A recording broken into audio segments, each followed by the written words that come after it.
आरव हक्का बक्का खड़ा था। उसके सामने फैली नगरी में अनगिनत अने के चेहरे थे।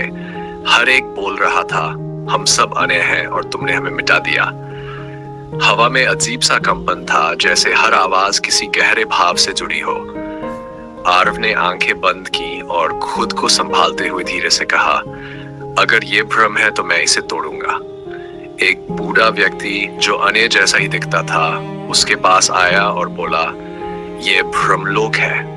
यहाँ हर सत्य का प्रतिबिंब भ्रम बन जाता है और हर भ्रम सत्य जैसा दिखता है। अगर तुम्हें आगे बढ़ना है तो अपने भीतर उतरना होगा। भ्रमलोक का प्रवेश द्वार एक विशाल दर्पण से बना था। आरव ने जैसे ही उसमें देखा, उसे अपने बचपन की यादें दिखी। माँ की मौत, पिता की चुप्पी, अने का गायब होना और अकेलापन। दर्पण में उसका चेहरा बदलता गया। एक डरपोक बालक, एक क्रोधित किशोर, एक भ्रमित युवक। तभी एक छाया आई और दर्पण से बाहर निकलकर जीवित हो गई। वह छाया आरव थी, आरव का ही एक हिस्सा जो उसकी असुरक्षा, डर और संदेह से बना था। तू नायक नहीं है, छाया आरव बोला, तू भ्रम में जीता है, तुझे बस सच से डर लगता है। आरव ने अपनी तलवार निकाली, लेकिन छाया आरव ने कोई हथियार नहीं उठाया। उसने सिर्फ अपनी बातों से वार किए। तू अने को नहीं बचा सका, तू खुद को नहीं जानता, तू कालगाथा को बचाने की बात करता है, लेकिन क्या तुझे मालूम भी है कि ये सब क्यों शुरू हुआ था? अचानक आरव को एक झलक मिली कालगाथा की उत्पत्ति की। एक पुराना राज, कालगाथा वास्तव में किसी एक व्यक्ति द्वारा नहीं बल्कि 5 प्राचीन मित्रों द्वारा रची गई थी। उनमें से एक ने विश्वासघात किया था और वो था आर्यम। आर्यम आरव का पूर्वज या शायद उसका ही पुनर्जन्म। ये विचार उसे तोड़ने के लिए काफी था। छाया आरव ने कहा, अब समय है, स्वीकार कर या मिट जा। आरव चुप रहा, फिर उसने अपनी तलवार फेंक दी और बोला, मैं स्वीकार करता हूँ, मैं अधूरा हूँ लेकिन मैं सच्चा हूँ। मैं आर्यम का पुनर्जन्म हूँ, पर मैं उसका अपराध दोहराऊंगा नहीं। अचानक छाया आरव मुस्कुराया और प्रकाश में बदल गया। नगरी के चेहरे मिटने लगे और भ्रमलोक एक शांत बगिया में बदल गया। आरव के हाथ में अब ताम्रपत्र का नया खंड था। भ्रम मिटे तो मार्ग दिखे। अब प्रवेश होगा उस द्वार में जहां समय खुद को रोकता है।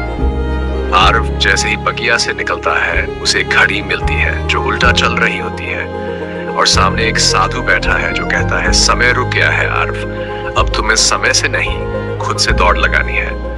अगला द्वार काल शून्य है, जहां हर पल अनंत हो सकता है या मिट सकता है। आरव बगिया से बाहर आया तो सामने एक साधु बैठा था जिसकी आंखें बंद थीं और चेहरे पर वर्षों की तपस्या की रेखाएं थीं। उसके पास एक प्राचीन घड़ी थी, उल्टी दिशा में चलती हुई। ये समय नहीं चेतना है, साधु ने बिना आंखें खोले कहा।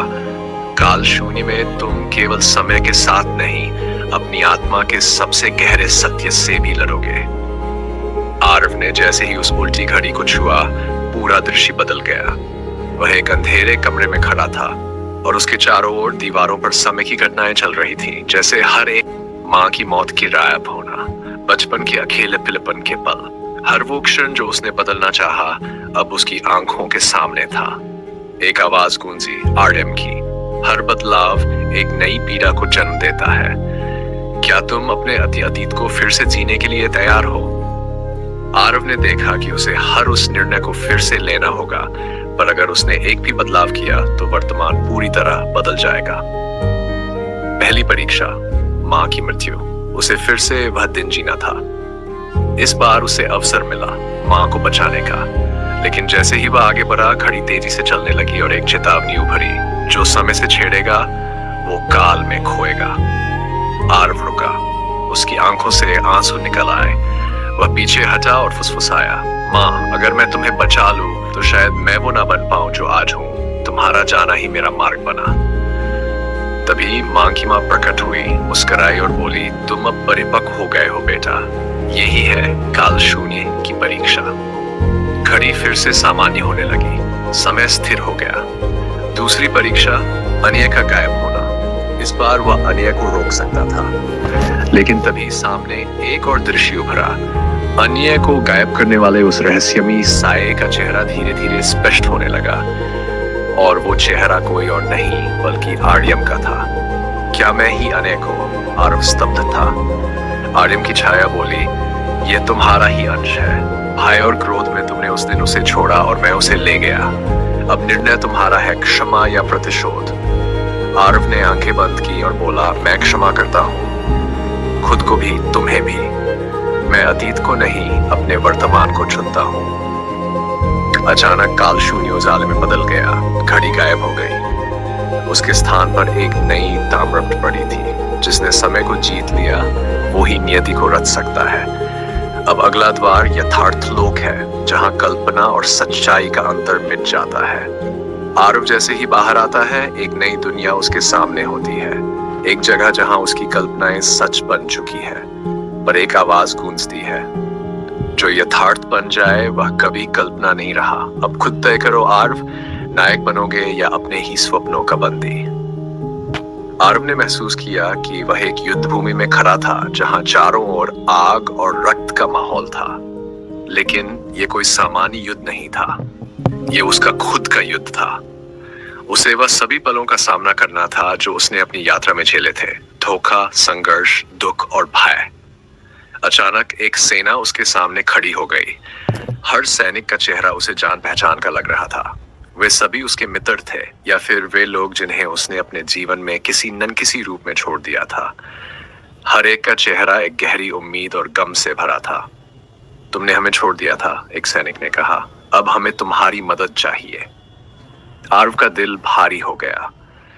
उसने चुपचाप अपनी तलवार निकाली और सेना की ओर बढ़ा। ये लड़ाई अब केवल बाहरी नहीं, बल्कि भीतरी थी। वह खुद से लड़ रहा था। ये युद्ध खुद से आगे बढ़ने का, खुद को समझने का और उन घावों को भरने का था जो उसने दूसरों और खुद पर किए थे। जैसे ही वह युद्ध में भागने लगा, वह एक दृश्य देखता है। समय फिर से ठहर जाता है और उसके सामने एक विशाल काले बादल जैसा प्रकट होता है, जिसमें एक चेहरा था। वह चेहरा आरव का ही था, लेकिन इस बार वह निराशा और दुख से भरा हुआ था। तुम जीत नहीं सकते, तुम खुद से ही डरते हो। आरव ने अपनी तलवार को मजबूती से पकड़ा और उस चेहरे से कहा, तुम कोई और नहीं, मेरी ही परछाई हो। मैं तुमसे नहीं डरता। ये एक भीतरी संघर्ष था, जहां आरव को अपने सबसे बड़े डर का सामना करना था, खुद से हार जाने का डर। लेकिन उसने उस डर को मात दी और तलवार के एक प्रहार से उस काले बादल को चीर दिया। ये युद्ध आरव की आंतरिक शक्ति का प्रतीक बन गया। जब वह उस पराजय को पार कर गया, तो अचानक सारा युद्ध रुक गया। उसके आसपास के सैनिकों ने उसे सम्मान दिया और युद्ध भूमि एक शांतिपूर्ण क्षेत्र में बदल गई। आरव को एक विशाल खुला द्वार दिखाई दिया। यह वह द्वार था जिसे वह हमेशा से ढूंढ रहा था, लेकिन वह जानता था कि यह द्वार उसे कहीं और नहीं बल्कि अपनी असली यात्रा पर ले जाएगा। क्या वह उस द्वार के पार जाएगा और अपनी अंतिम परीक्षा का सामना करेगा?